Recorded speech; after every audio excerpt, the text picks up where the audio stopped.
Are you too picky? Are your standards too high? Are you a mess looking for a 10 out of 10 that you're hopefully going to somehow impress?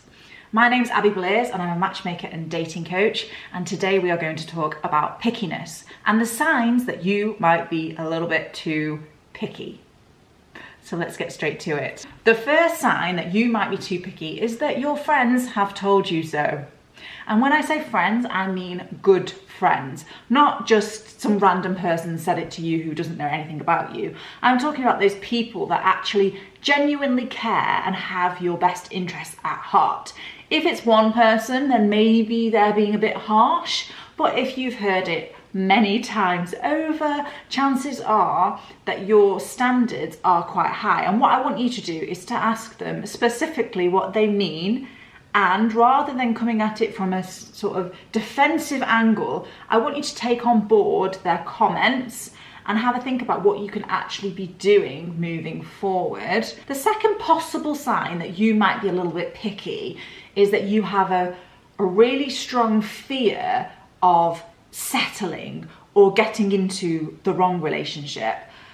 Over time, I think we build up more and more criteria as we go along. We learn from our past relationships and we know what hasn't worked in the past. And so we can become quite fixed about, getting it right this time. Our fear of getting it wrong can really get in the way of anything happening whatsoever. There is a chance that that might filter in and make you picky to a point where it's not perhaps helpful. The next sign that you're too picky is that you consistently rule people in or out based purely on a photograph. If you're doing that a lot, what you'll find is that you will miss out on great options because you haven't given people a chance. And also, a lot of the time, we can't really tell from a photograph how attracted to someone will be in person. So I want you, if you're in that group, to just start to read beyond the photograph and have a little look at what's written, and then from there make a decision, rather than making a really, really quick, instantaneous choice. Give them an opportunity to at least have a conversation with you. You can rule someone out after a conversation. I'll let you off with that one, but don't rule someone out based purely on a photograph unless you're really, really, really repulsed. I used to do that, so there's no judgment from my end, but it didn't actually get me anywhere. So it's a habit that is definitely worth breaking. Another sign that you might be too picky is that you have a really long list of requirements, or that your requirements are very, very specific. Sometimes we're told to have a think about the type of person that we're going to match well with and what they might look like, and start to, get excited about the notion of falling in love with this person. The problem with doing this is that we can sometimes become really fixed on that idea. And it is just an idea. So the idea that you have might not actually match with the person that you are meant to actually meet and date. So we have to be quite careful with very rigid pictures and ideas that we formulate in our own minds about things like height, about build, about ethnicity, about eye colour. These sorts of things do not predict long-term dating success and whether you'll stay in a relationship. They've got absolutely no bearing on compatibility. They are essentially an idea that we have created, and what can happen is that the perfect person could come into your life and you are like, nah, he's got brown hair, I don't date brunettes. And that person is then instantaneously ruled out. You might be sat there thinking, surely no one does that. They do.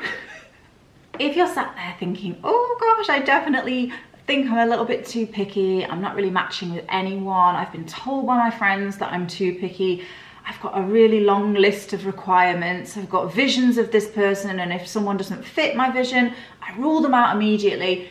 If that is you, I want you to do the following. I would like you to go away and write down a list of all the qualities that you would like to have in a partner. And then I would like you, if possible, to find a friend who you know is that really honest friend and ask them to give their truthful opinion on whether or not they think that's a good match for you. And I want you to be prepared to alter that list and alter these requirements just a little bit. I also want you to have 3 deal breakers and no more than 3 deal breakers.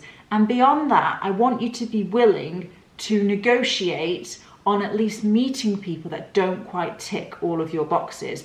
I'm not saying that you have to marry this person. I'm just saying get into conversation with people who might not tick every box that you have. This will open you up to potentially dating someone that you may have ruled out in the past, but who's actually really, really well suited to you. So if you're sat there thinking, I don't want to change, I just want the best of the very best, I would suggest that you ask yourself, can you realistically meet your own expectations?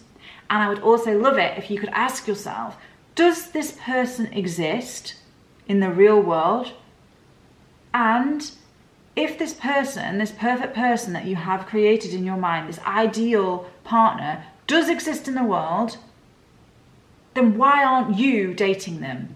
Sometimes we aim so high with a partner and then we forget that we too are flawed and we're not, this perfect human being. Sometimes I'll receive comments from people about the type of person that they're looking for, and I'm looking at them and thinking, I don't think this lady exists. I've never met this lady. Who is she? Is she single? I'm sure she's not single. If she is single, something's wrong with her. Because there's something wrong with everyone. There are, of course, situations whereby our standards are not high enough.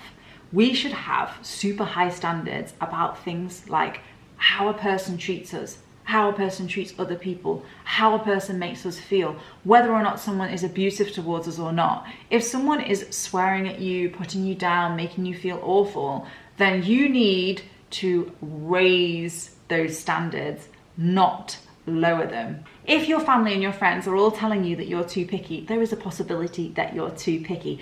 If you are swiping really fast on the apps, then you're probably too picky.